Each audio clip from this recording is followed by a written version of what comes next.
কেন্দ্র সরকার সংখ্যার জোর দেখিয়ে মুসলিম সম্প্রদায়ের পূর্বপুরুষের উৎসর্গীকৃত সম্পত্তি তথা ওয়াকাফ সম্পত্তিকে কিনে নেওয়ার অপচেষ্টা চালিয়েছে। যখন পার্লামেন্টের উভয় কক্ষে পাশ হয়েছিল এই বিল আইনে পরিণত করার জন্য, তারপরে পরেই সারা রাজ্য জুড়ে সারা দেশ জুড়ে প্রতিবাদ সংঘটিত হয়েছে এবং এইটা সুপ্রিম কোর্টেও চ্যালেঞ্জ হয়েছে। বেশ কিছুদিন ধরে সুপ্রিম কোর্টে মামলা চলে।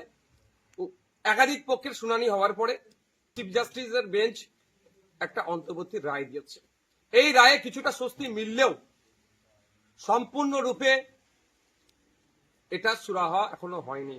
আমি আশা করব চূড়ান্ত রায় যখন আসবে, ওয়াকাফ সংশোধনী আইন যেগুলো সংখ্যালঘু সম্প্রদায়ের মানুষের বিপক্ষে যায়নি, শুধু সংবিধানের একাধিক আর্টিকেলে আঘাত দিয়েছে, সেটা আশা করব চূড়ান্ত রায়ে সেটা পাবো আমরা। ইনসাফের লড়াই চলবে, আইনি লড়াই চলবে।